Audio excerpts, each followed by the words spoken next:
Hola, soy Florencia Gratarola y junto con Juan Manuel Barreneche les vamos a estar presentando el trabajo Soy naturalista y quiero pasear en mi país, donde hay más oportunidades de llenar vacíos de información. Bueno, ¿por qué hacer este proyecto? Nos gustaría empezar hablando de la disponibilidad de datos abiertos en un contexto de crisis de la biodiversidad. Sabemos que la biodiversidad a nivel global está disminuyendo a un ritmo sin precedentes y que para poder evaluar esos cambios, por suerte hay cada vez más datos abiertos de biodiversidad alrededor del mundo. Al decir datos abiertos, nos referimos a datos primarios disponibles libremente en formatos estándares e interoperables y sobre los que no existen restricciones para su uso. Estos datos en aumento derivan de la digitalización de especímenes de museo, de dispositivos remotos como pueden ser cámaras trampas o registradores de datos acústicos, de muestras de ADN ambiental y sobre todo de plataformas de ciencia ciudadana.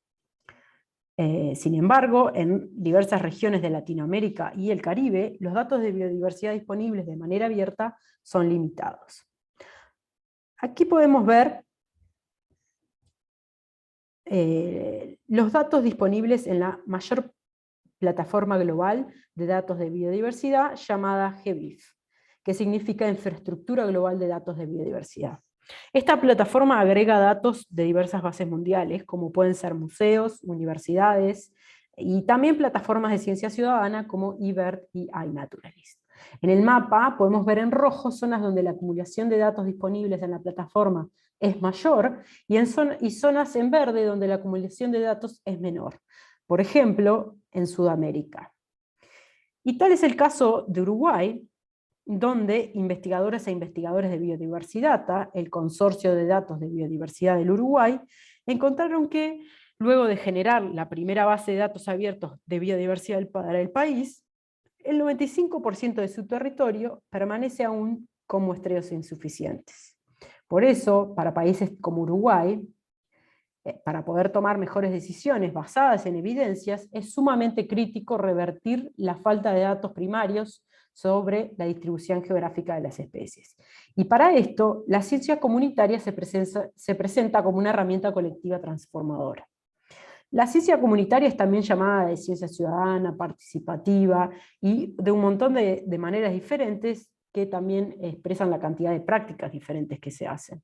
Nosotros la entendemos como un proceso de investigación comunitaria mediante la recolección, el análisis y la interpretación de datos y la integración de saberes para la generación de nuevos conocimientos y la creación de nuevas oportunidades de aprendizaje. Una de las plataformas globales más usadas en Latinoamérica y el mundo para la ciencia comunitaria es iNaturalist. Esta es una plataforma web y una aplicación para celulares que tiene como principal funcionalidad el registro de organismos en el tiempo y el espacio, y reúne en torno a estos datos a la comunidad de naturalistas más grande del mundo. Busca, por un lado, acercar a las personas a la naturaleza, su observación y conocimiento, y por otro, contribuir justamente con la generación de datos de biodiversidad de calidad para su uso por parte de diferentes comunidades. Una característica que tienen los datos que provienen de la ciencia comunitaria es que suelen centrarse en áreas de fácil acceso y próximas a centros poblados, carreteras y áreas de interés, como por ejemplo áreas protegidas. Y por lo tanto, los datos que provienen de estas plataformas están sesgados espacialmente por el comportamiento de sus observadores. Para poder generar datos más diversos y mejorar el conocimiento de la biodiversidad, quienes observan y quienes usan los datos se verían muy beneficiados de tener a disposición una herramienta que les permita decidir a dónde ir a registrar organismos y qué grupos observar en función de maximizar su aporte. Y esto queremos hacer hincapié en que no es solo para personas, esto es para colectivos, no únicamente individuos pueden tomar esta decisión, podrían ser personas que tienen interés de colaborar con los vacíos de conocimiento. Bien, nuestro objetivo entonces es generar un mapa interactivo del Uruguay que categorice áreas según los déficits de datos de biodiversidad y nos permita resaltar aquellas en las que registros adicionales de biodiversidad podrían ser particularmente valiosos para llenar los vacíos de conocimiento. ¿Cómo hicimos esto? Bien, empecemos por los datos. Primero descargamos todos los datos ingresados en la plataforma de iNaturalist para el territorio de Uruguay hasta el 21 de octubre del 2021. Aquí pueden ver la tabla de datos reducidas y algunos de los campos que contiene. Vemos que hay campos para la fecha en la que cada organismo fue observado, el nombre científico, el nombre común. Vemos también campos de taxonomía superior, como pueden ser clase o familia. Vemos campos de localización geográfica. También si el organismo pertenece o no si es un organismo captivo o cultivado. También si sus coordenadas han sido oscurecidas por tratarse de especies sensibles. También vemos el grado de calidad del registro, en donde Research quiere decir que cuenta con grado de investigación, y Needs ID, que el organismo aún no fue identificado de manera comunitaria a nivel de especie. Por último, tenemos el nombre del taxón icónico, que es una forma de agrupar registros que tiene INAT, en grupos de interés que no siempre se corresponden con una misma jerarquía taxonómica. En este caso pueden ser mamíferos, aves, plantas, hongos, insectos. Bien, una vez descargados los datos, para mostrarles un poco de código, los limpiamos usando la función filter del paquete dplyr. Primero eliminamos aquellos registros de organismos cautivos o cultivados y con coordenadas oscurecidas. Y nos quedamos con los registros identificados con grado de investigación y los identificados a nivel de especie. Así pasamos de 28.215 registros a 17.398. Y con un porcentaje total de 61,7% de los datos iniciales. En cuanto a los mapas y las celdas de análisis, primero descargamos el mapa de Uruguay usando el paquete GeoUI, y luego dividimos el país en celdas hexagonales de 500 kilómetros utilizando los paquetes SF y dplyr. Por ejemplo, la función stMakeGrid, indicando el tamaño de la celda, que no son celdas cuadradas sino hexagonales. Aquí pueden ver las celdas hexagonales que usamos como base para calcular una serie de métricas con nuestros datos de iNaturalist. Usando el paquete SF nuevamente, calculamos la intensidad espacial y la temporal para cada celda, y luego las integramos en un índice de prioridad. Veamos en detalle las métricas calculadas. Para medir la intensidad espacial, consideramos la cantidad de registros por unidad de área.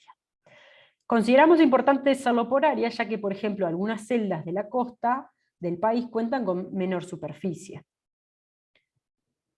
La intensidad temporal, por otra parte, la calculamos como la cantidad de registros con pares mes-año diferentes para cada celda. ¿Qué es esto del par mes-año? Bueno, por ejemplo, las fechas 9 de agosto del 2021 y 31 de agosto del 2021 están en el mismo par mes-año, pero las fechas 9 de agosto 2021 y 1 de septiembre de 2021 no lo están.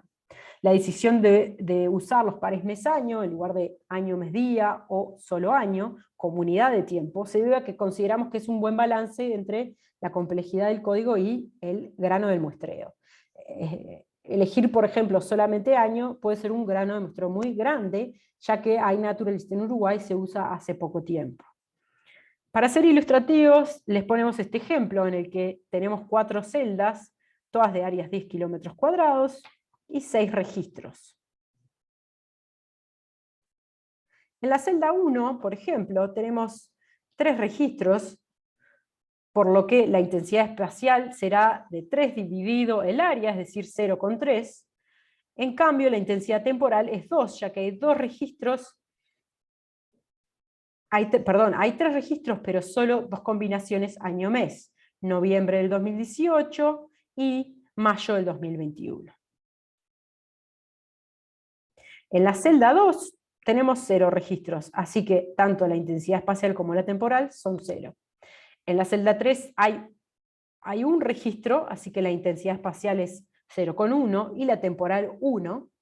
Y por último, en la celda 4 hay 2 registros del mismo día, y por tanto del mismo par año-mes, por lo que la intensidad espacial es 0,2 y la intensidad temporal es 1.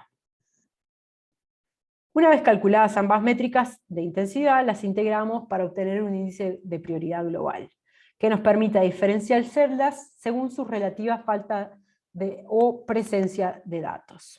En nuestra app, el índice de prioridad se calcula con la siguiente función. Primero, dado que la intensidad espacial y temporal se miden en unidades diferentes, las rescalamos todos los valores en el rango de 0 a 1, usando la función rescale del paquete scales. Luego, sumamos ambos valores y generamos un ranking de esa suma, es decir, un ordenamiento, con la función rank y la opción timeMethod_minim. De esta manera, el primer lugar del ranking será la celda con mayor índice de prioridad. Para terminar, rescalamos el ranking obtenido. Para mostrar estos valores de una manera más intuitiva y amigable, las celdas luego se categorizaron según el índice de prioridad calculado, considerando a todas las especies juntas y por cada grupo icónico, es decir, los mamíferos, los hongos, las plantas, los insectos. Las categorías específicas de prioridad son muy baja, baja, media, alta y muy alta, y por último, sin registros, están aquellas celdas que no cuentan con registros en nuestra base de datos. Finalmente, la Shiny App. Al entrar podrán ver el mapa y las celdas, y haciendo clic en cada una de ellas, verán el índice de prioridad. Y además, información sobre el área de la celda, la cantidad de registros, el valor de intensidad espacial y temporal, la cantidad de especies, es decir, la riqueza, y cuántas de esas especies fueron registradas el último año. Podemos también explorar los diferentes grupos icónicos.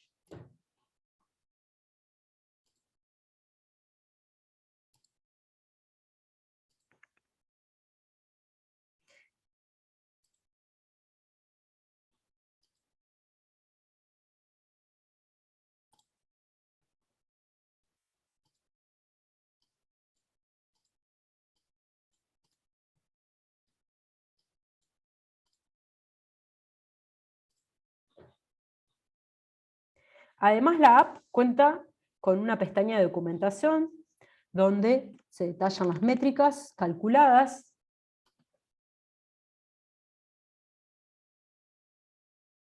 y algunos ejemplos.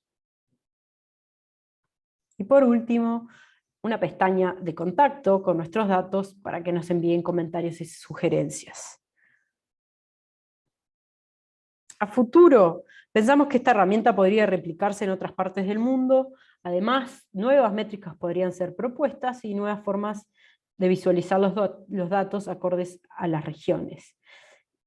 Esta es la primera vez que hacemos pública la herramienta, por lo que esperamos poder recibir devoluciones para seguir mejorando la futura. Muchas gracias.